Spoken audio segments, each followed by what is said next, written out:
أعوذ بالله من الشيطان الرجيم بسم الله الرحمن الرحيم إن الله وملائكته يصلون على النبي يا أيها الذين آمنوا صلوا عليه وسلموا تسليما اللهم صل على سيدنا ونبينا وشفيعنا ومولانا محمد وعلى آل محمد وبارک وسلم۔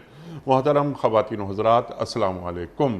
پیام صبح کے ساتھ ایک بار پھر حاضر میں ہوں آپ کا میزبان انیق احمد۔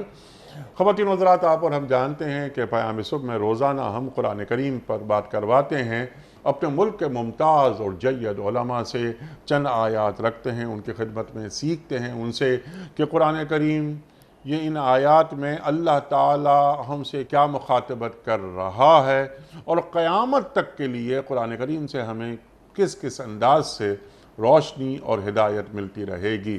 آج قرآن کریم کی یہ آیات ہمیں کس کس عمل کا متقاضی ہیں، کس کس عمل کی ہم سے تقاضے کرتی ہیں، یا سمپل الفاظ میں جو ہم کہتے ہیں اکثر اس پروگرام میں کہ اللہ ہمیں کہاں دیکھنا چاہتا ہے اور اللہ ہمیں کیسا دیکھنا چاہتا ہے۔ انی جاعل فی الارض خلیفہ، ہم اللہ کے نائب ہیں۔ یہ بنی آدم اللہ کی نائب ہے، تو اللہ تعالیٰ ہمیں کسی مقام پر دیکھنا چاہتا ہے۔ پھر یہ تو بنی آدم کی بات ہوئی، مقام مسلم کیا ہے؟ ایک مسلمان کا مقام اس کائنات میں کیا ہوتا ہے؟ تسخیر کائنات اسے کس کس طرح کرنی ہے؟ جو اللہ اور اللہ کے رسول صلی اللہ علیہ وآلہ وسلم دیکھنا چاہتے ہیں ہم میں وہ اوصاف، وہ خصوصیات۔ لیکن پاکیزہ معاشرے، ایک تطہیر شدہ معاشرے، وہ بہت ضروری ہوتے ہیں انسان کی تعمیر میں۔ آج کی جو آیت ہے وہ سورہ اعراف کی آیت نمبر 33 انہی حوالوں سے آگے بڑھ رہی ہے۔ بات کروائیں گے سورہ اعراف کی آیت نمبر 33 کے حوالے سے کہ اللہ فرما رہا ہے، اور اللہ اپنے نبی، اپنے رسول صلی اللہ علیہ وآلہ وسلم کے ذریعے فرما رہا ہے کہ ان سے فرما دیجئے۔ اب کن سے فرما دیجئے؟ اول مخاطبین کون ہیں؟ قیامت تک کے لیے یہ آیت سامنے ہے، ہمارے ہدایت کی روشنی ہمارے سامنے ہے۔ یہ فرما دیجئے کہ میرے رب نے جو چیزیں حرام کی ہیں وہ یہ ہیں، بے شرمی کے کام خواہ کھلے ہوں یا چھپے۔ اب یہ فواحش پہ بات کروائیں گے، فواحش کسے کہتے ہیں، اور اسم، اسم کو الگ رکھا گیا ہے، یعنی اسم گناہ، فواحش الگ، اسم الگ۔ اور حق کے خلاف زیادتی، یہ حق کے خلاف زیادتی، والبغی بغیر الحق، یعنی یہ زیادتی، یہ بغاوت۔ کوئی بغاوت حق کے ساتھ بھی ہوتی ہے، کوئی زیادتی حق کے ساتھ بھی ہوتی ہے کیا؟ یہ بھی ہم ایک سوال رکھیں گے۔ پھر اللہ تعالیٰ یہ فرما رہا ہے کہ اللہ کے ساتھ کسی کو شریک نہ کرو۔ شرک کو بعد میں اللہ تعالیٰ لا رہا ہے، وہ کیوں یہاں بعد میں لا رہا ہے؟ کیونکہ شرک تو سب سے اوپر ہے نا، لا الہ الا اللہ، توحید خالص، اس کا درس، بنیادی عقیدہ ہمارا توحید خالص، تو اس کو بعد میں کیوں لایا گیا ہے اس آیت میں؟ یہ بھی ہم ایک سوال رکھیں گے۔ اور خواتین و حضرات، اگلا گناہ، اگلا جرم کہ اور اللہ کے ساتھ تم کسی ایسے کو شریک کرو کہ جس کے لیے اللہ نے کوئی سند جاری نہیں کی، اور اللہ کے نام پر کوئی ایسی بات کہو جس کے متعلق تمہیں علم نہ ہو۔ اللہ اکبر، اللہ اکبر۔ اپنی مرضی سے کچھ چیزیں، کچھ دین کے احکام، ان کی تصنیف ہو گئی، ان کی تشریح ہو گئی، ان کی تفسیر ہو گئی، اور پھر ان تمام باتوں کو اللہ سے منسوب کر دینا۔ یہ نہ کرو۔ اس کا حق تمہیں کس نے دیا ہے؟ اللہ تعالیٰ یہاں کیا فرما رہا ہے؟ بہت ساری باتیں، بہت سارے سوالات ہم یہاں اٹھائیں گے اور سیکھیں گے محترم مفتی ارشاد احمد اعجاز صاحب سے۔ محترم مفتی ارشاد صاحب، آپ کا بڑا ممنون، آپ تشریف لائے۔ خواتین و حضرات، مفتی ارشاد صاحب ہمارے ملک کا ایک جانا مانا نام ہے، آپ ہم سب واقف ہیں۔ پیام صبح میں الحمدللہ ثم الحمدللہ پچھلے 11 برس سے آ رہے ہیں، اور ہمیشہ ہم مفتی ارشاد صاحب سے سیکھتے ہیں۔ فارغ التحصیل دارالعلوم کراچی۔ مفتی ارشاد صاحب کو خوش آمدید کہتے ہوئے پروگرام کا آغاز اللہ تعالیٰ کے بابرکت نام سے، سورہ اعراف آیت نمبر 33۔ اعوذ باللہ من الشیطان الرجیم بسم اللہ الرحمن الرحیم قل انما حرم ربی الفواحش ما ظہر منها وما بطن والإثم والبغي بغير الحق وأن تشركوا بالله ما لم ينزل به سلطانا وَأَن تَقُولُوا عَلَى اللَّهِ مَا لَا تَعْلَمُونَ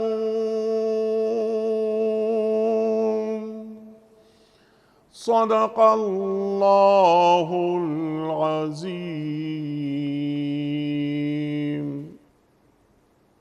اے نبی صلی اللہ علیہ وآلہ وسلم، ان سے فرما دیجئے کہ میرے رب نے جو چیزیں حرام کی ہیں وہ تو یہ ہیں: بے شرمی کے کام خواہ کھلے ہوں یا چھپے، اور گناہ اور حق کے خلاف زیادتی، اور یہ کہ اللہ کے ساتھ تم کسی ایسے کو شریک کرو جس کے لیے اس نے کوئی سند نازل نہیں کی، اور یہ کہ اللہ کے نام پر کوئی ایسی بات کہو جس کے متعلق تمہیں علم نہ ہو۔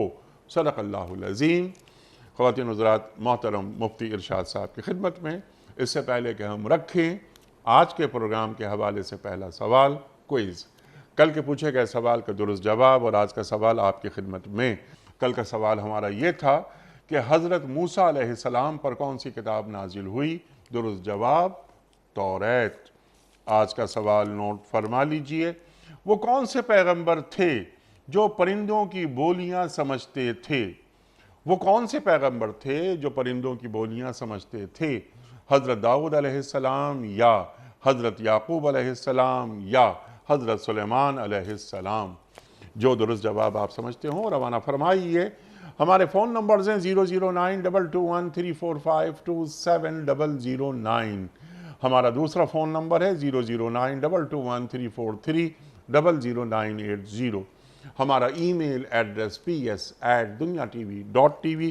ہمارا SMS کا نمبر 3031 اور ہمارا واٹس ایپ کا نمبر ہے 009232182509194۔ مفتی صاحب، سرکار دو عالم صلی اللہ علیہ وآلہ وسلم کے ذریعے کائنات کو تعلیم دی جا رہی ہے، یعنی بات تو میری ہے لیکن میں اپنے محبوب کے ذریعے کہلوا رہا ہوں۔ یہاں پر مقام رسالت بھی واضح ہو رہا ہے۔ ارشاد۔ بسم اللہ الرحمن الرحیم، نحمد و نصلی علی رسولہ الکریم، اما بعد۔ انیق صاحب، اللہ سبحانہ و تعالیٰ نے جو احکام عالمی اور یونیورسل لیول کے عطا فرمائے ہیں، جی ہاں، اس میں اللہ تعالیٰ کا ایک اسلوب یہ ہے کہ نبی صلی اللہ علیہ وسلم کو حکم دیتے ہیں کہ آپ یہ اعلان کر دیجئے، یعنی ایک بلند و بالا اعلان اور ایک چرچا کیے جانے والی بات کی طرح آپ اس بات کو پھیلا دیجئے کہ فلاں فلاں فلاں چیز اللہ کو چاہیے۔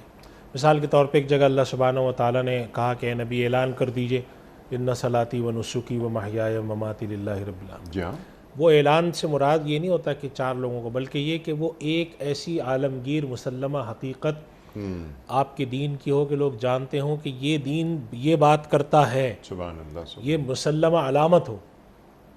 اس آیت کے اندر بھی اللہ تعالیٰ اپنے نبی صلی اللہ علیہ وسلم کو 5 باتوں کے بارے میں ارشاد فرما رہے ہیں کہ یہ آپ ایسے اعلان کر دیجئے کہ ہر شخص روئے زمین پہ جانتا ہو کہ یہ ایک ہمارا جو دین ہے اسلام، اس کے یہ 5 بنیادی حقیقتیں ایسی ہیں جو سب کو معلوم ہو، چاہے وہ شخص مسلمان ہو یا نہ ہو۔ اور حقیقت میں ایسا بھی ہے بھی کہ بڑی حد تک لوگوں کو یہ بات معلوم ہوتی ہے، غیر مسلموں کو بھی، کہ یہ چیزیں مسلمانوں کے اندر ہیں۔ ان میں سے پہلا فرمایا انما حرم ربی الفواحش جی، ما ظہر منہا وما بطن، بے حیائی کے کام جو کہ ظاہر ہوں یا چھپے ہوئے ہوں۔ اس کے بعد فرمایا والاثم، گناہ کے کام، اور جیسا آپ نے انٹرو میں فرمایا اور قرآن کریم میں ایک جگہ بھی اللہ تعالیٰ فرماتے ہیں کہ وَيَنْهَا عَنِ الْفَحْشَاءِ وَالْمُنْكَرِ وَالْبَغْيِ، تو وہاں پر بھی علماء نے سوال کیا ہے کہ فحشا اور منکر میں کیا فرق ہے. یہاں پر بھی یہ سوال آتا ہے کہ فواحشہ اور اسم میں کیا فرق ہے. تو دیکھیں اسم جو ہوتا ہے، اسم کا جو لفظی معنی گناہ کے ہیں، اس کے اندر تو ہر طرح کا گناہ شامل ہے اپنے ایک اجتماعی مفہوم میں، چاہے وہ چھوٹا گناہ ہو چاہے بڑا گناہ ہو، وہ اسم کہلائے گا. وہ شرک بھی اسم ہے، اور چھوٹا سا گناہ کر لینا بھی اسم ہے، چوری کر لینا بھی اسم ہے. لیکن جب اللہ سبحانہ و تعالیٰ اختصاصی طور پہ ان گناہوں کے گروہ میں سے ایک گناہ کا ذکر الگ فرماتے ہیں، تو مفسرین لکھتے ہیں کہ اس کے اندر اس کی اہمیت بتانی مقصود ہوتی ہے کہ اسم کے اندر یہ فواحش شامل ہیں، لیکن یہ جو میں الگ سے بیان کر رہا ہوں، یا اللہ سبحانہ و تعالیٰ کے اوپر ناحق کوئی بات باندھنا، یا اللہ کے ساتھ شرک کرنا، یا سرکشی کرنا بغیر حق، یہ سب چیزیں اسم کے اندر آتی ہیں. لیکن اسم سے الگ کرنے سے مراد یہ کہ باقی گناہ کے علاوہ یہ جو گناہ ہیں ان کی تخصیص کے ساتھ اللہ سبحانہ و تعالیٰ نے حرمت بیان فرمائی. چنانچہ فواحش کے بارے میں حدیث شریف میں اللہ کے نبی صلی اللہ علیہ وسلم نے ایک خاص بات فرمائی کہ یہ بات یاد رکھو کہ اللہ سبحانہ و تعالیٰ بہت غیرت والے ہیں، اور اللہ سبحانہ و تعالیٰ نے اپنی اس غیرت کی وجہ سے کچھ حدود مقرر فرمائی ہیں کہ یہ کام نہیں ہو سکتے، اور جو کام منع فرمائے ہیں ان کا تعلق جو حیا کے کاموں سے ہے ان کو فحشا کہا جاتا ہے. مثال کے طور پہ اللہ سبحانہ و تعالیٰ نے زنا کو حرام قرار دیا. مثال کے طور پہ جسم کے اندر جو اللہ نے تصور رکھے ہیں سوات کا کہ جسم میں چھپانے والی چیزیں ہوتی ہیں اس کا اظہار منع فرمایا، اور نکاح کے حوالے سے احکامات دیے کہ فلاں سے نکاح کرو فلاں سے نکاح نہ کرو. یہ ساری چیزوں کے بارے میں اللہ سبحانہ و تعالیٰ کے جب ہم احکام پڑھتے ہیں تو معلوم ہوتا ہے خدا نے کچھ حدود مقرر کی، اس سے آگے جانے کو منع فرمایا. مثال کے طور پہ قرآن کریم میں فرمایا کہ وہ لوگ جو کہ اپنی شرمگاہوں کی حفاظت کرتے ہیں الا علی ازواجہم وما ملکت ایمانہم، کہ ان کی شرمگاہوں کی حفاظت کرتے ہیں اپنی سوائے اپنی بیویوں اور ان کے ساتھ. اور آگے فرمایا فمن ابتغى وراء ذلك فاولئک هم العادون. تو اسی وجہ سے علماء نے لکھا ہے کہ یہ جو تعلقات ہوتے ہیں خصوصاً جن کا تعلق جنس سے ہوتا ہے، اس کے اندر اللہ سبحانہ و تعالیٰ نے اصل یہ رکھا ہے کہ منع ہوں گے سوائے اس کے جس کی اللہ اجازت دے. تو ان آداب کو اگر آپ پامال کرتے ہیں جس کے اندر آپ کے پردے کے احکام ہوتے ہیں، جس کے اندر فواحش کا ذکر ہوتا ہے، تو اللہ سبحانہ و تعالیٰ اس عمل کو فحشا سے تعبیر کرتے ہیں. چنانچہ جب یہ تہمت حضرت ام المومنین حضرت عائشہ رضی اللہ تعالیٰ عنہ پہ لگائی گئی تھی تو وہاں پر بھی فحشا کا ذکر آتا ہے، اور یہ آتا ہے کہ جو لوگ فواحش اور بے حیائی کے کاموں کو پھیلانا چاہتے ہیں تو اللہ سبحانہ و تعالیٰ ان پہ عذاب نازل کرے گا.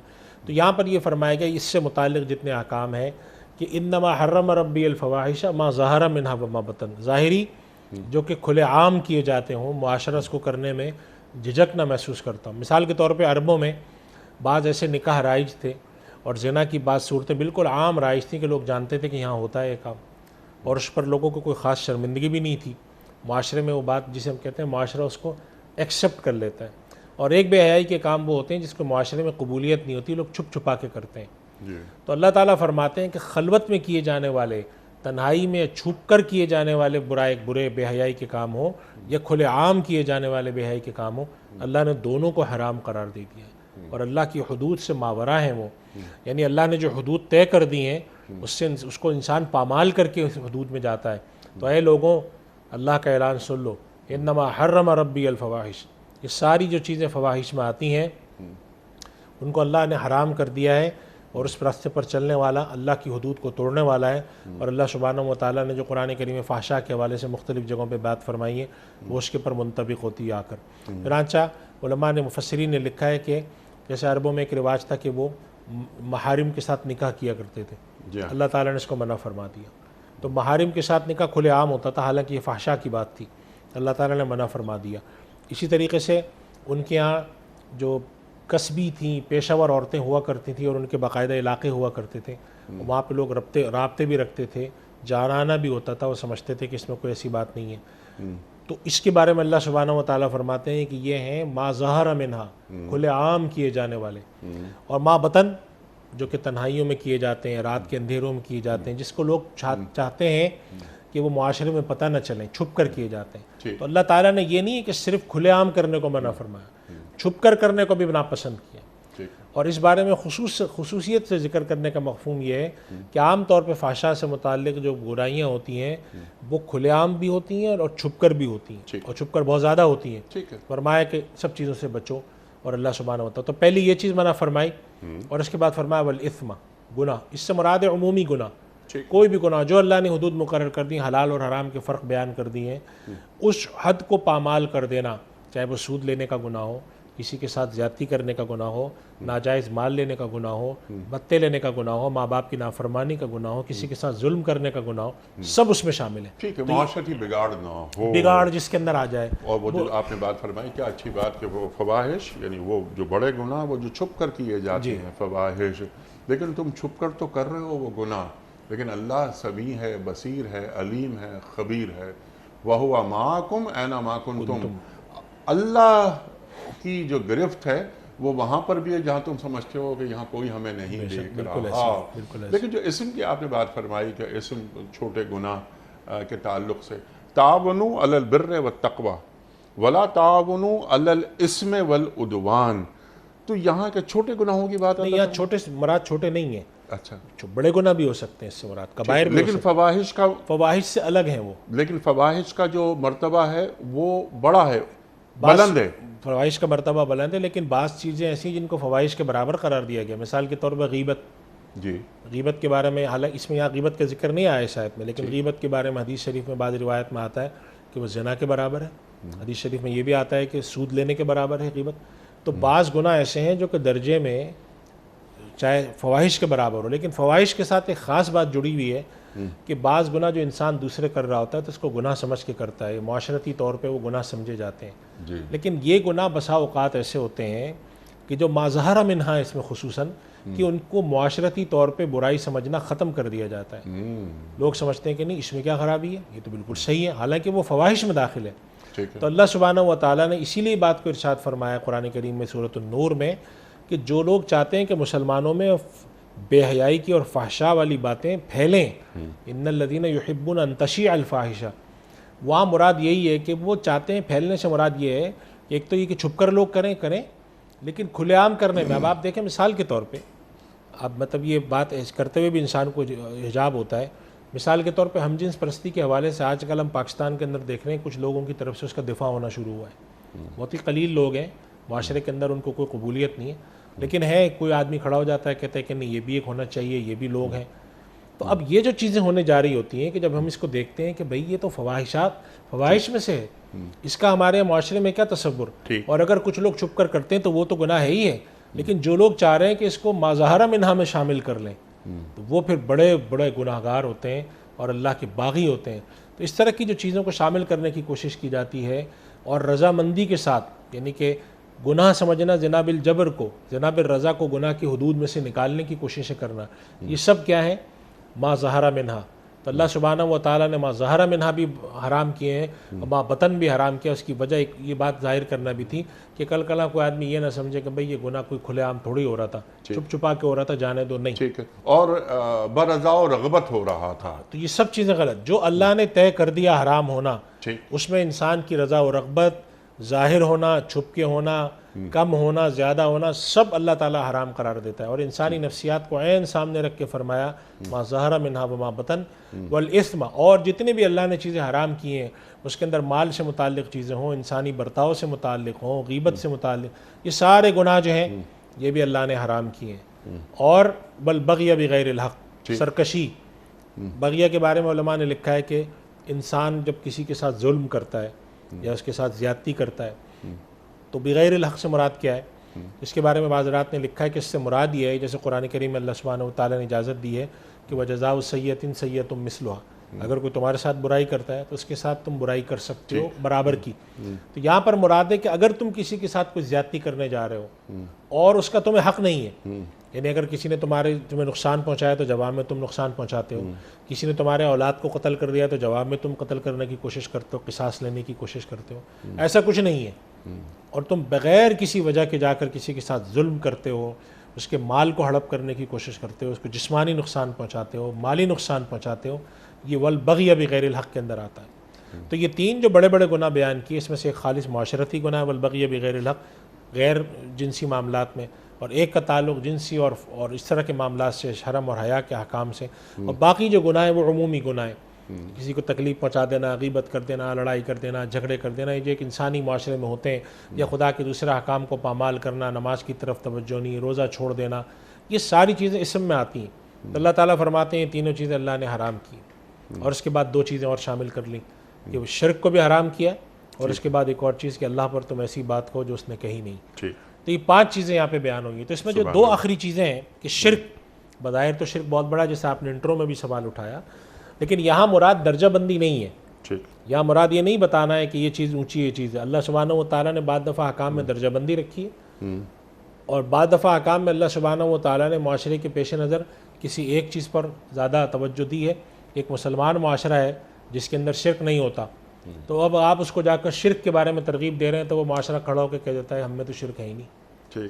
تو اس مسلمان معاشرے کو آپ شرک کے بارے میں کم بتاتے ہیں، فحشاء اور اسم اور بغی کے بارے میں زیادہ بتاتے ہیں۔ لیکن یہاں اولین مخاطبین جو ہیں وہ تو کفار مکہ ہیں نا؟ جی، مخاطب تو وہ ہیں، لیکن میرے ساتھ کہنے کا مقصد ہے چونکہ یہ عمومی اعلان ہے، یونیورسل اعلان ہے، قیامت تک کا اعلان ہے، تو اس کے اندر یہ اہم بات رکھی گئی ہے کہ دیکھو، اگر تم فرض کرو اللہ کو مان لیتے ہو، اللہ پر ایمان لے آتے ہو، نبی پر ایمان لے آتے ہو، تو نبی پر اور اللہ پر ایمان لانے کے بعد یہ چیزیں بھی تمہیں اس پر بھی عمل کرنا ہے۔ فحشاء، اسم اور بغی یہ تمہارے اندر نہ ہو، شرک نہ ہو تمہارے اندر، ان تشرکوا باللہ ما لم ینزل بہ علیکم سلطانہ۔ یہ قرآن کریم کا اسلوب ہے۔ یہ قرآن کریم میں ایک اور جگہ بھی اللہ تعالیٰ نے فرمایا کہ وَمَن يَدْعُ مَعَ اللَّهِ إِلَٰهًا آخَرَ لَا بُرْهَانَ لَهُ، اگر کوئی آدمی اللہ کے علاوہ کسی کو پکارتا ہے اور اس کے پاس کوئی دلیل نہیں ہے، تو علماء نے اس پر بات کی کہ اس کا کیا مطلب ہے، کہ کیا کوئی دلیل والا آدمی اگر پکارے تو اللہ اس کو معاف کر دے گا؟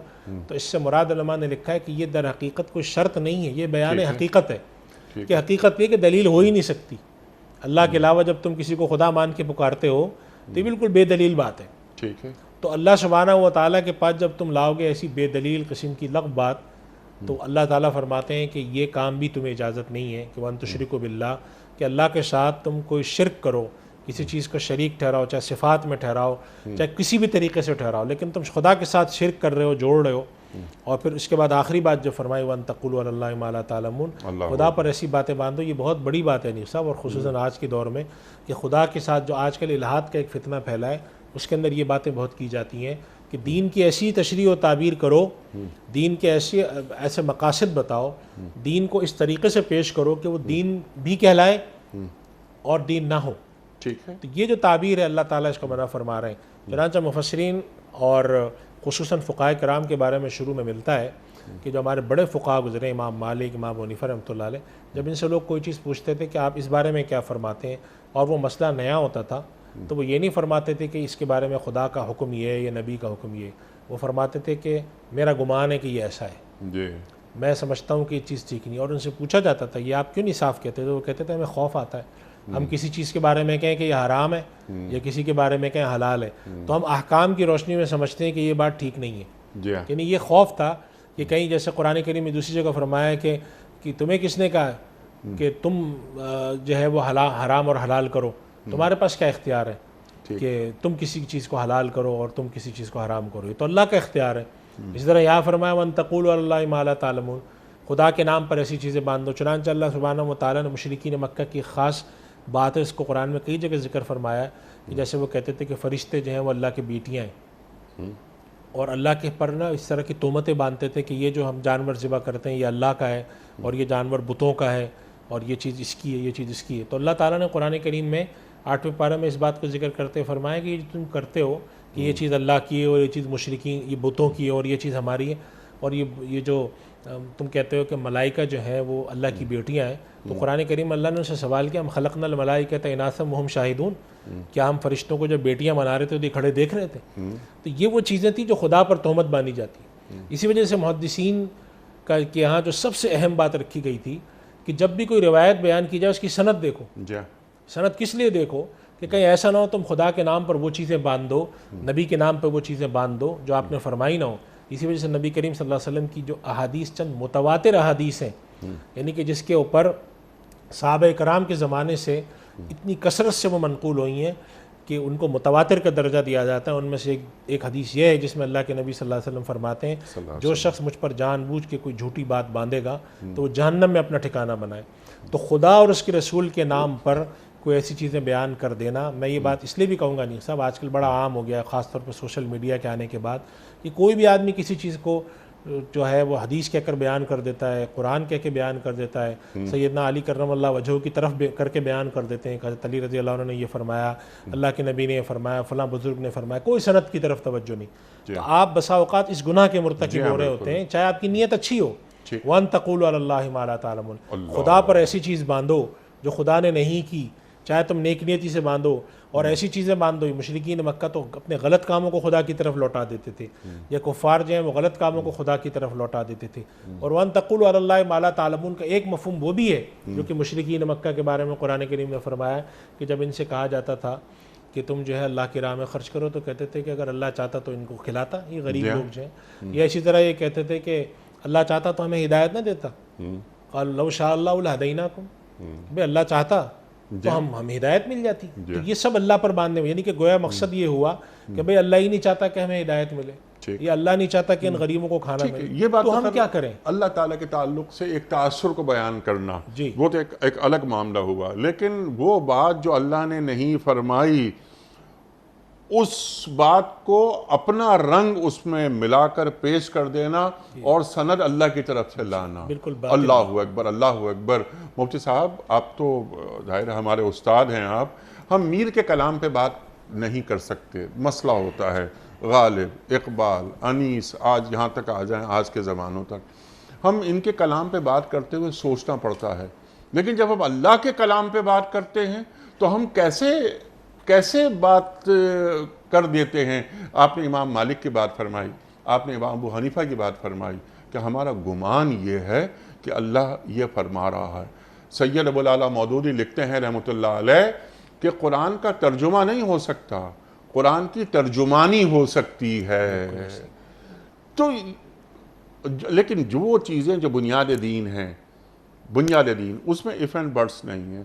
توحید میں یہ کبھی نہیں ہو سکتا. رسالت, قیامت بالکل واضح ہیں, لیکن زندگی گزارنے کے جو آداب ہیں جو قرآن کریم اور اللہ کے رسول صلی اللہ علیہ وآلہ وسلم ہمیں تعلیم کرتے ہیں, تو اس کے تعلق سے ایک اختراع لانا سود کے حوالے سے, حجاب کے حوالے سے, یعنی پردے کے حوالے سے, اللہ اکبر, اللہ اکبر, نئی باتیں. اب عورت کو گھر سے باہر نکلنا چاہیے, یہ کیا ہے کہ عورت گھر پہ بیٹھی ہوئی ہے, معاشی سرگرمی کا حصہ بنے. قرآن کا فرماتا ہے کہ قرنا فی بیوتکن, کہ تمہارا مقام گھر ہے. جب عورت گھر میں رہتی ہے تو فرشتوں کی حفاظت میں رہتی ہے. یہ اللہ کے رسول فرما رہے ہیں صلی اللہ علیہ وآلہ وسلم. عورت گھر سے باہر نکلتی ہے تو شیطان اسے تاکتا ہے. یہ اللہ کے رسول فرما رہے ہیں صلی اللہ علیہ وآلہ وسلم. لیکن اب نئے انداز میں, یا بعض ایسی باتیں بھی, معاف کیجئے میں میرا سوال لمبا ہو گیا, کہ بعض باتیں ایسی بھی بیان کی جاتی ہیں جن میں پبلک اپیل زیادہ ہے. لوگوں کی خواہشات کو دیکھ کر قرآن کریم کے ذریعے وہ حل پیش کر دو کہ جو لوگوں کے لیے بڑا ایک ہلکا پھلکا نظام ہو اس کے اندر, کہ ہاں یہ تعبیرات جو ہیں قرآن کی, یہ جو تعبیرات دین کی, یہ بہت اچھی ہیں. یہ افتؤمنون ببعض الکتاب وتکفرون ببعض. بنی اسرائیل نا قرآن کریم توریت کے کچھ حصوں پر ایمان لاؤ, کچھ پہ نہیں لاؤ. تو قرآن کریم کے حوالے سے کچھ آیتوں پہ نعوذ باللہ ایمان لاؤ, کچھ پہ ایمان نہیں لاؤ. یعنی یہ بنی اسرائیل کا عمل. یا ایھا الذین آمنوا ادخلوا فی السلم کافہ, یہ مطلوب ہے اللہ کو ہم سے. تو اب اس کی روک تھام کیسے کی جائے اس بات کی کہ ایک جو سوشل میڈیا کی آپ نے بات کی, اور بہت سارے مقامات ایسے ہیں کہ جہاں دین کی تعبیرات اپنی خواہشات کے نام پر بیان کر دی جاتی ہیں. اصل میں خواہشات ہوتی ہیں. اس کے لیے ایک عام آدمی کیا کرے؟ دیکھیے انیق صاحب, آج کے دور میں جو دین کے حوالے سے سرگرمیاں ہو رہی ہیں تو اس میں دو طرح کے کام بہت نمایاں ہیں. ایک تو جسے قرآن کریم میں اللہ سبحانہ و تعالیٰ نے الحاد فی آیات اللہ کہا ہے، جی ان الذین یلحدون فی آیاتنا لا یخفون علینا، اور ایک کام ہو رہا ہے کہ خدا کا انکار اس طرح سے کیا جائے کہ خدا کو مانا تو جائے، نبی کو مانا تو جائے، جی مگر ان کے احکام کو معطل کیا جائے۔ جی ہاں تو یہ جو پہلی صورت ہے الحاد فی آیات اللہ، اس کا مفہوم کیا ہے؟ اس کا مفہوم یہ ہے کہ خدا کے احکام، خدا کی آیات، اللہ نے اپنے نبی صلی اللہ علیہ وسلم کے ذریعے جو دین کی مبادی اور تعلیمات دی ہیں صلی اللہ علیہ وسلم، ان کو تھوڑا سا موڑا جائے، ان کو مولڈ کیا جائے، جی اور وہ بات جو آپ کہہ رہے ہیں کہ تھوڑا اپنے خواہشات نفس کے تحت ان کی ایک نئی تعبیر کی جائے۔ جی اچھا، یہ تصور دین میں موجود ہے کہ جب زمانہ بدلے گا، جی معاشرت میں تبدیلیاں آتی ہیں، تغیرات آتے ہیں، تو بعض احکام پہ فرق پڑتا ہے، لیکن وہ کون سے احکام ہیں؟ وہ بھی امت کے اندر پچھلے 1200 سال 1400 سال میں ڈسکس ہوئے ہیں، جی ہاں اور امت ایک منہج پہ متفق ہوئی ہے کہ یہ احکام تو ایسے ہیں، پاکی ناپاکی کے کچھ مسائل ایسے ہو سکتے ہیں، معاشرت کے کچھ مسائل ایسے ہو سکتے ہیں جس کے پر رہن سہن کے زمانے کے گزرنے سے فرق پڑتا ہو، لیکن بنیادی عقائد ایسے نہیں ہیں کہ جن پر فرق پڑتا ہو۔ تو اللہ تعالیٰ کے احکام کے اندر اس قسم کی نوعیت کی تبدیلیاں کرنا اور ایک نئی چیز کو متعارف کرانا، جیسے مثال کے طور پہ حیا کے احکام ہیں، پردے کے احکام ہیں، سود کی حلت اور حرمت کے احکام ہیں، ان احکامات کو معطل کرنا اور آیات میں ایسی تعویل کرنا جو کہ تحریف کے درجے کو جاتی ہو، یہ ایک تو آج کل کا ایک بڑا کام ہے، یہ ہو رہا ہے، اور یہ مختلف شوگر کوٹڈ قسم کے اندازوں میں ہوتا ہے، طریقوں سے ہوتا ہے۔ اور ایک یہ کہ خدا کا انکار ہی کر دو۔ اب خدا کا انکار کھلے عام تو معاشرے میں نہیں ہو سکتا، جیسا آپ نے دیکھا ہوگا بھی قرآن کریم کے سلسلے میں ہمارے یہاں حکومت نے ایک پیش رفت کی کہ بھی قرآن کریم کی تعلیم کو عام کیا جائے اور کالجز میں، اسکولوں میں ڈالا۔ اس کے بارے میں جس طرح سے مخالفت لوگوں نے کی ہے، حیرانی ہوتی ہے سن کر کہ ایک مسلمان معاشرے میں رہنے والا مسلمان یہ بات کیسے کر سکتا ہے۔ آج تک تو یہ بات کہی جاتی رہی کہ بھئی قرآن کی طرف قوم کو لاؤ، اور قرآن کی تعبیر مختلف جو لوگ کرتے ہیں ان کی تعبیرات کی وجہ سے اختلاف ہوتا ہے۔ اب جب قوم کو قرآن کی طرف لایا جا رہا ہے تو لوگ آ کے کھڑے ہو گئے کہ قرآن کی تعلیم کیوں دے رہے ہو، اس سے تو یہ ہوگا وہ ہوگا۔ یہ معلوم یہ ہوا کہ کچھ لوگ ایسے ہیں جو کہ خدا اور اس کے رسول اور خدا اور اس کے رسول کی بتائی ہوئی چیزیں یعنی قرآن اور حدیث کو معطل کرنا چاہ رہے ہیں۔ ٹھیک ہے، اب وہ ایک اپنے انداز سے کرتے ہیں کہ بھئی یہ چیز نہ ہو، یا قانون سازی ایسی لائنیں آج کل جو پچھلے کوئی 2-4 مہینے سے قانون سازیاں سننے میں آ رہی ہیں، ایسی قانون سازیوں کی سفارشات آ رہی ہیں جو اللہ کا شکر قبول نہیں ہوئی ہیں بہت سی اس میں، لیکن سفارشات ایسی آ رہی ہیں کہ مسلمان ملک میں، مسلمان ملک کی پارلیمنٹ، مسلمان ملک کی منسٹری سے ایسی تعلیمات آ رہی ہیں جو کہ قرآن اور اس کی حدیث کے صریح متصادم ہیں۔ تو یہ باتیں جو ہیں اس کی طرف اشارہ ملتا ہے کہ دو منہج ایسے جن پر کام ہو رہا ہے، ایک تو الحاد کرو فی آیات اللہ، اور ایک یہ کہ خدا کے احکام کو معطل کرو۔ مفتی صاحب آپ کی بات بالکل بجا۔ الحاد کی بات ہم فی الحال نہیں کر رہے، بے خدا سوسائٹی، خدا بیزار معاشرے، وہ تو ایک الگ کام ہے جو پورا کام یہ ہو رہا ہے اور انٹرنیشنلی ہو رہا ہے کہ یہ آپ خاص طور پہ ہمارے بچوں اور بچیوں کے ذہنوں سے اللہ تعالیٰ کا تصور محو کر دیا جائے، لیکن اللہ کے نام پر دو بات کہنا جو یہ آیت بیان کر رہی ہے، جو اللہ نے کہی نہیں ہے، تھا جو ناخوب بتدریج وہی خوب ہوا کہ غلامی میں بدل جاتا ہے قوموں کا ضمیر، یہ اقبال فرما رہے ہیں۔ خود بدلتے نہیں قرآن کو بدل دیتے ہیں، ہوئے کس درجہ فقیہان حرم بے توفیق، یعنی اپنی پوزیشن قرآن کے مطابق کرنے کی بجائے قرآن کی پوزیشن اپنے مطابق کر لی جائے۔ یعنی یہ معاملات اس انداز سے ایک عام آدمی کو علم نہیں ہوتا اس بات کا، اور وہ یہ سمجھتا ہے یا وہ ان کی باتوں میں آ جاتا ہے اس وقت تک جب تک کہ وہ مطالعہ نہیں کر لیتا۔ جو ہی وہ مطالعہ کر لیتا ہے وہ کہتا ہے کہ مجھے تو بھٹکا رہے تھے، یہ دین کچھ اور کہتا ہے۔ میرا سوال آپ کی خدمت میں یہ تھا جو آپ نے حالات و واقعات بیان فرما دیے اور آپ نے بجا فرمائے۔ میں ایک عام آدمی ہوں، میں اپنے آپ کو محفوظ رکھنا چاہتا ہوں۔ ایک عام آدمی ان تمام تصورات سے یا ان تمام گمراہیوں سے خود کو کس طرح محفوظ رکھے؟ میرا سوال اتنا سا۔ جی انیس صاحب، آپ کا بالکل بجا سوال ہے اور آج کے دور کا یہ اہم سوال ہے، اور جس بات کی طرف آپ نے یہ اشارہ فرمایا کہ قرآن کریم کو کے مطابق اپنے آپ کو کرنے کے بجائے قرآن کو اپنے مطابق کرتے ہیں، اقبال کہہ رہے ہیں اسی چیز کی تعبیر یہ جو قرآن کریم کی آیت ہے نا، ان الذین یلحدون الحاد فی آیات اللہ، سے مراد یہی عمل ہے کہ اللہ کے احکام اور آیات کا ایسا مفہوم بیان کرو جو کہ منقول نہیں ہے، معروف نہیں ہے، اور اللہ کے نبی صلی اللہ علیہ وسلم سے متوارث نہیں ہے۔ آج کے دور میں ایک آدمی کیا کرے؟ دیکھیں انیس صاحب، آج کے دور کا جو ایک آدمی پڑھ لکھ کر اوپر آتا ہے، بدقسمتی سے اس کو دین کی تعلیم اتنی کم دی جاتی ہے، اتنی کم ہے، اور رہی صحیح جو تعلیم اس کو بھی نکالنے کی کوشش کی جاتی ہے کہ وہ دین اور دین کی مبادیات عقائد سے کوئی واقف نہیں ہوتا۔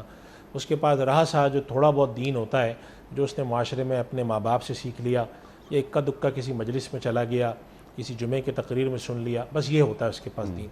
اب ہم اس کے اندر کیا کریں؟ تو دیکھیں، کچھ ذمہ داری اس شخص کی عائد ہوتی ہے، اور کچھ ذمہ داریاں معاشرے کے اندر جو لوگ بیٹھے ہیں ان کی عائد ہوتی ہے۔ جو لوگ رہنمائی فراہم کر رہے ہیں، چاہے وہ دینی حلقے کے لوگ ہوں، تبلیغ کے لوگ ہوں، حتیٰ کہ جو دینی پروگرام کرنے والے لوگ ہوں، ان کی من حیث المجموعی ذمہ داری بنتی ہے کہ دین کی وہ تعبیر جو کہ متوارث چلی آ رہی ہے، چونکہ دین کے اندر اصل نقل ہے، منقول ہونا دین میں اصل ہے۔ کسی بھی دین کے اندر منقول ہونا اصل ہے، اس کے اندر ایجاد ہونا اصل نہیں ہے، چونکہ جو اللہ نے فرمایا، نبی نے فرمایا، وہی اصل ہے۔ ایک تو یہ تعلیم کو عام کریں۔ نمبر دو، جو لوگ ان چیزوں کی طرف جاتے ہیں، تھوڑا بہت دین سیکھنے کی ضرور کوشش کریں۔ میں یہ نہیں کہتا کہ آپ ساری چیزوں کے مفسر بن جائیں، لیکن کچھ تو پتہ ہو، مبادیات سیکھیں۔ اور اس میں سب سے اہم بات یہ ہے کہ انیق صاحب، جو لوگ ایک متوارث چیز سے، ایک روایت سے جڑے ہوئے ہیں، وہ در حقیقت آپ کو اس روایت کی چیز بتا رہے ہیں جی۔ اس کے اندر اگر میں کہتا ہوں ایک لمحے کو مان لیں کہ اگر وہ روایت کی چیز بتاتے ہیں جو کہ جدید دور کی بعض چیزوں کے ساتھ موافق نہیں بھی ہوتی، لیکن وہ کم سے کم روایت تو بتا رہے ہیں۔ لیکن اگر ایک آدمی کے پاس آپ جاتے ہیں تو ہر بات نہیں بتا رہا ہے، تو بہت ممکن ہے کہ وہ بہت سی ایسی نئی باتیں بتائے جو ان تقولوا علی اللہ ما لا تعلمون میں آ جائیں۔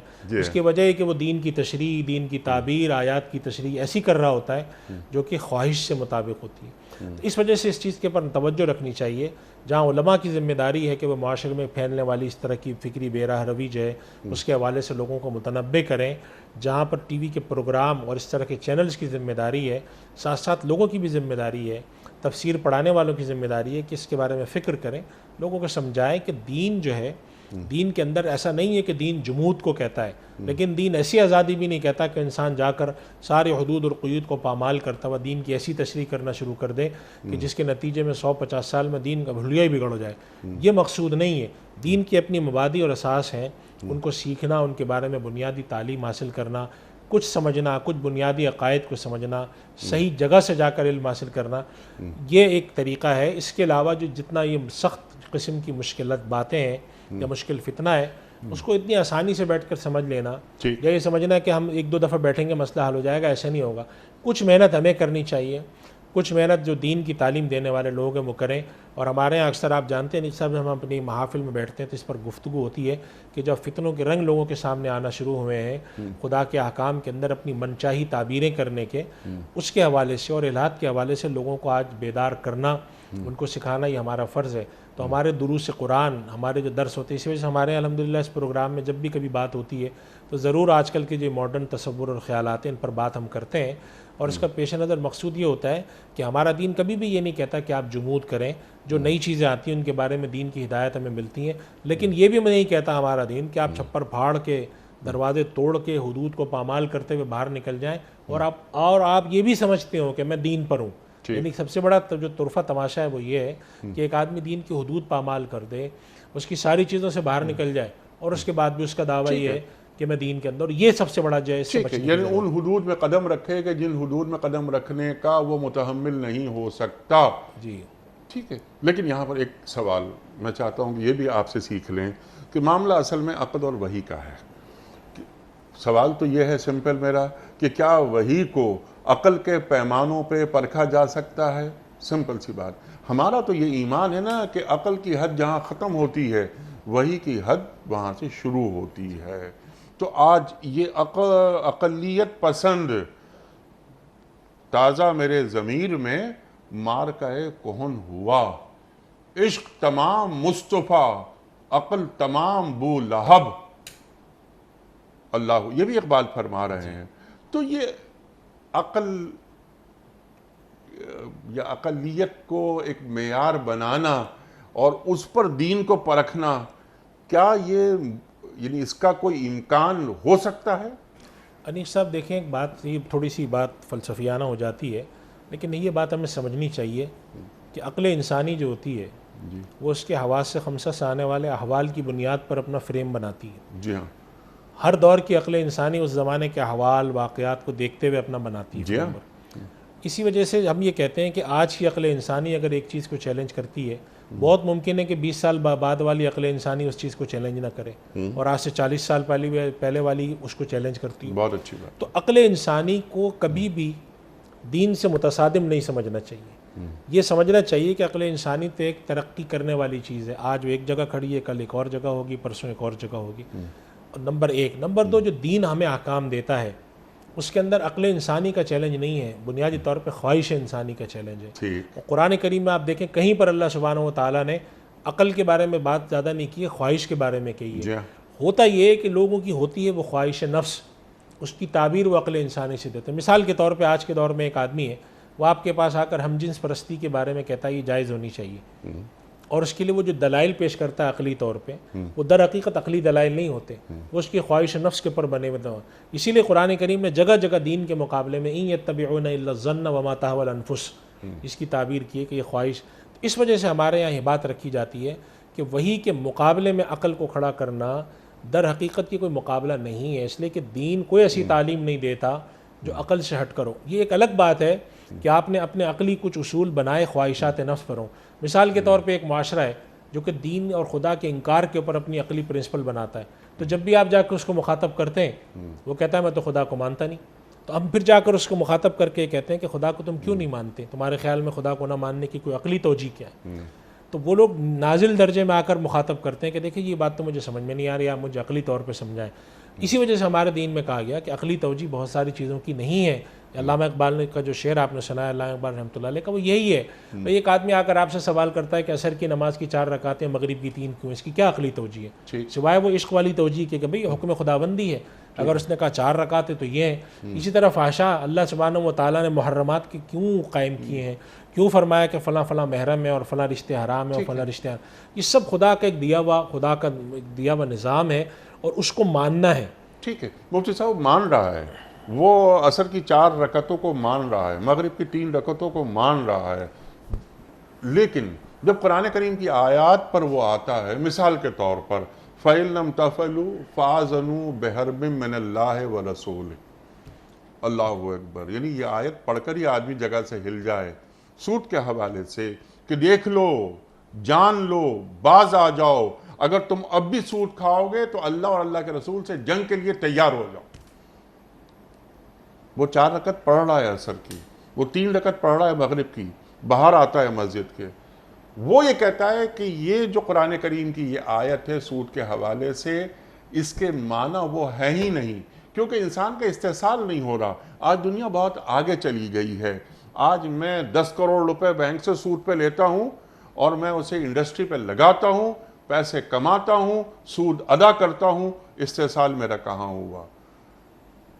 معاملات اس قسم کے ہو گئے ہیں، ذرا آگے چلی گئی یہ بات۔ آپ نے بات کی نا کہ گے میرجز کی، اللہ اکبر، یہ تو صرف عقل کی بات نہیں بلکہ یہ یہاں تک بات ہو گئی ہے کہ بعض انسانوں میں گے میرجز کے حوالے سے ان کا جو جسے ہم کہتے ہیں انر کیمسٹری، وہ ایسی ہوتی ہے کہ ان کے لیے ضروری ہوتا ہے یہ تعلق گے میرجز کا۔ تو ہم عقل کی بنیاد پہ نہیں کہہ رہے، ہم ان کی سائنسی جو تخلیق ہوئی ہے، تشکیل ہوئی ہے کہ انسان کی، اس کے لیے ضروری ہے گے میرج، تو 2 مرد آپس میں شادی کر لیں۔ دین تو خلاف کھڑا ہوا ہے نا، تو یہ جو توجیحات ہوتی ہیں، توجیحات، اس کا سد باب کیسے ہو؟ دیکھیے جو توجیہ پر میں بات عرض کر رہا ہوں، ایک تو یہ سائنسی توجیہ کے پر بات کی، میں نے اس کے خلاف سائنسی توجیہ بھی پوری پڑھی ہوئی ہے۔ اچھا، یہ جو گے میرجز کی سپورٹ میں آتی ہے نا سائنٹیفک ریزننگ کے، یہ ضروری ہے، اور بعض جو ہوتے ہیں وہ ٹرانسجنڈر پیدا ہوتے ہیں، بعض یہ ہوتے ہیں، بعض وہ ہوتے ہیں، جی، تو اس کے جو مقابلے میں جو سائنٹیفک ریسرچ آئی ہیں وہ بھی پڑھ لینی چاہیے نا۔ ہمیں تو ایک رخ دکھایا جاتا ہے کہ شاید سائنٹیفکلی یہی صحیح ہے۔ ہاں، دوسری بات ہے فَأَذَنُوا بِحَرْبٍ مِّنَ اللَّهِ وَرَسُولِهِ، جو ہے اللہ اور اس کے رسول سے اعلان جنگ، آج کی دنیا اس کا ادراک کر چکی ہے کہ واقعی اعلان جنگ ہے۔ ہوتا یہ ہے کہ ہم سمجھتے ہیں کہ اعلان جنگ یہ ہے کہ اگر میں نے آج سود کھایا تو صبح اٹھ کر میرے گھر پہ کوئی اللہ کی طرف سے آگ اتری ہوئی ہوگی۔ اللہ سبحانہ و تعالیٰ کا معاملہ ایسا نہیں ہے۔ جی ہاں، اللہ تعالیٰ بڑی مہلت دیتا ہے۔ آج انسانیت اس نتیجے پر پہنچ چکی ہے کہ یہ جو سود کے اوپر جکڑ بندش والا نظام جو دنیا میں قائم ہے اور آج تک قائم ہے، جی ہاں، یہ حقیقت میں بڑا نقصان دہ ہے انسانی معاشرے کے لیے، اور اس نقصان دہ نظام کو نافذ کرنے کے نتیجے میں معاشرے کے اندر جو بگاڑ پیدا ہوا ہے، اور جو معاشرے کے اندر جو ہموار اور غیر متوازن جو تقسیم ہے اور ناہموار تقسیم ہے دولت کی اور لوگوں کی، اس کے اندر اس کا بہت بڑا کردار ہے۔ تو لوگ اس کا ادراک کرتے ہیں۔ ہوتا یہ ہے کہ جب آپ کے سامنے کوئی چیز آتی ہے تو ہر طرح کا آدمی ہے، ایک آدمی ہے جو بہت چھوٹے سطح پہ اسمال اسکیل پہ کام کر رہا ہے، ضروری نہیں ہے کہ وہ اس چیز کا ادراک کرے۔ یعنی میں اس کی ایک مثال اکثر لوگوں کو دیتا ہوں، بات ہماری لمبی ہو رہی ہے، لیکن بات یہ کہ اگر ایک آدمی کو سینے میں تکلیف ہوتی ہے، وہ ڈاکٹر کے پاس جاتا ہے تو ڈاکٹر اس کو کچھ چیزیں بتاتا ہے کہ آپ کے ہارٹ میں یہ پرابلم ہے، آپ کے ساتھ یہ مسئلہ ہے۔ بہت سارے لوگ، میرا خیال ہے کہ 99% لوگ جو کہ میڈیکل نہیں پڑھے ہوئے، ان کو سمجھ میں کچھ نہیں آتا، وہ کہتے ہیں ڈاکٹر صاحب آپ جو بات کہہ رہے ہیں میں اس کو تسلیم کرتا ہوں، وال ہمارا بند ہے، ہمارے ساتھ یہ ہوا ہے، ہمارے ساتھ یہ ہوا ہے، یہ ہوا ہے، بلاکیج ہے، فلاں ہے۔ یہی معاملہ اس کے ساتھ بھی ہے کہ وہاں ڈاکٹر کو آپ جب چیلنج کرنے بیٹھ جاتے ہیں نا، تو ڈاکٹر تھوڑی دیر بعد آپ سے کہتا ہے کہ آپ کیا کر رہے ہیں، آپ کو آتا ہے کچھ جو آپ چیلنج کر رہے ہیں۔ لیکن یہ ہم نے مزاج بنا دیا ہے کہ جب دین کے معاملے میں آؤ گے تو خدا اور اس کے رسول کی کوئی بھی بات آئے تم اس کو چیلنج کرو۔ کیوں کہ ہم نے وہاں سے یہی سیکھا ہے، جو خدا بیزار معاشرے ہیں، کہ انہوں نے خدا کے وجود کو جب چیلنج کیا ہے۔ اس وجہ سے جو لوگ اللہ کو مانتے ہیں، ہم یہ نہیں کہتے کہ سوال نہ اٹھائیں، لیکن یہ سوچتے ہوئے اٹھائیں کہ مجھے خدا کو مان کر اٹھانا ہے۔ خدا کی ذات کو چیلنج کر کے سوال اٹھانے کا حاصل اس لیے نہیں ہے کہ ایسا نہیں ہے کہ اس کا جواب نہیں ہے، لیکن آپ تک شاید وہ جب جواب پہنچے، اس جواب کے پہنچنے میں جو رکاوٹیں پیدا کی جاتی ہیں، آپ تک جب جواب پہنچے تو شاید آپ کے پاس وقت نہ رہے، یہ ہو سکتا ہے پوری حیات میں نہ پہنچے۔ یہ اس کا ایک بنیادی طور پر مسئلہ۔ سبحان اللہ، سبحان اللہ۔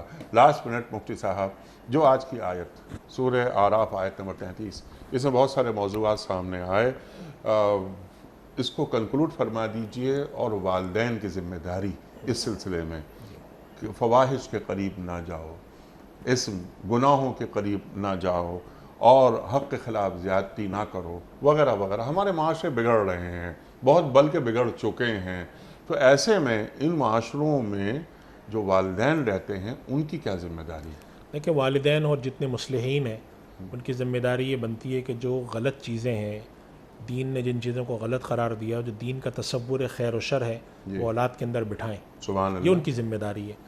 اولاد کا سامنے سے سوال یہ ہوتا ہے کہ آپ جو کچھ کو بتا رہے ہیں دنیا ایسے نہیں چلتی، جی ہاں، دنیا میں تو یہ بھی ہے وہ بھی، تو آپ ان کو سمجھائیں کہ دیکھو یہ بات ٹھیک ہے کہ دنیا میں فساد اتنا پیدا ہو گیا ہے کہ جو آدمی فاسد نہیں ہے وہ بیچارہ پریشان ہے، ٹھیک، لیکن اس کا یہ مطلب نہیں ہے۔ اللہ سبحانہ و تعالیٰ نے فرما دیا ہے قرآن کریم میں، اس فلسفے کا جواب دیا، لا یستوی الخبیث والطیب ولو اعجبک کثرۃ الخبیث، اور گندی چیز کتنی زیادہ کیوں نہ ہو جائے، وہ اچھی اور بری چیز برابر نہیں ہو سکتی۔ یہ ڈالیں، خیر و شر کا تصور ڈالیں، اور خدا کے حکم پر اور خیر پر چلنے کی پوری کوشش، اور نہ چلنے کی صورت میں استغفار۔ یہ چیزیں کم سے کم اولاد میں بٹھائیں۔ یہ مت بٹھائیں کہ بیٹا اب زمانہ ختم ہو گیا اچھائی کا، برائی کرو۔ یہ مت بٹھائیں کہ بھائی سبھی حرام کھا رہے ہیں تو میں بھی کھاؤں۔ یہ نہ بٹھائیں، الٹا بٹھائیں کہ بھائی ساری دنیا مل کر بھی حرام کھائے تم نہیں کھانا، ساری دنیا مل کر غلط کام کرے تم نہیں کرنا، اور یہ سوچ لینا کہ اگر کچھ یہاں نہیں ملا تو آخرت تو ہے ہی ہے، وَإِنَّ الْآخِرَةَ هِيَ دَارُ الْقَرَارِ، تو اصل زندگی وہ ہے۔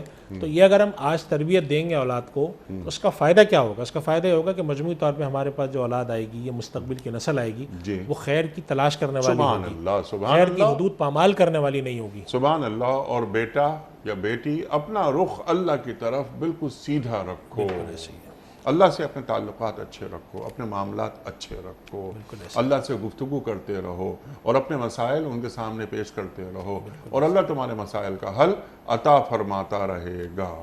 مفتی صاحب، میں آپ کا بڑا ممنون، بڑا شکر گزار، آپ تشریف لائے۔ خواتین و حضرات، وقت مکمل ہوا ہمارے آج کے پروگرام کا۔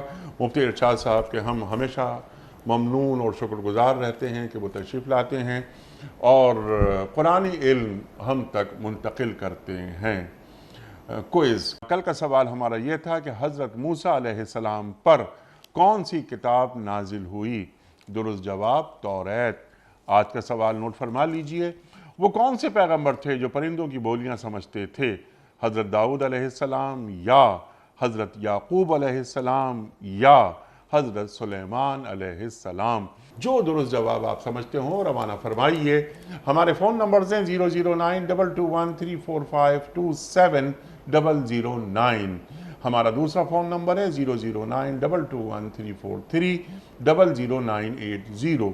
ہمارا ای میل ایڈریس ps@duniatv.tv، ہمارا SMS کا نمبر 3031 اور ہمارا واٹس ایپ کا نمبر ہے 0092-321-825-0194۔ مفتی صاحب یہ وقت قرآن اندازی کا، آپ فرمائیے کہ آج کے ونر کون ہیں؟ عبدالغفور صاحب ہیں جہلم سے۔ عبدالغفور صاحب جہلم سے آپ کی خدمت میں دنیا ٹی وی کی جانب سے دینی کتب پر مشتمل یہ گفٹ ہیمپر ہم آپ کی خدمت میں روانہ کر رہے ہیں۔ آپ کو بہت بہت مبارک ہو۔ قیام صبح کا اختتام ہوتا ہے روزانہ ایک قول پر، اور وہ قول ہوتا ہے صاحب نہج البلاغہ امیر المومنین حضرت علی مرتضیٰ کرم اللہ وجہہ کا۔ آپ فرماتے ہیں جو اپنے نفس کو مہذب نہیں بناتا اسے بری عادت رسوا کر دیتی ہے۔ جو اپنے نفس کو مہذب نہیں بناتا اسے بری عادت رسوا کر دیتی ہے۔ سبحان اللہ سبحان اللہ۔ اپنے میزبان انیق احمد کو کل تک کے لیے اجازت دیجیے۔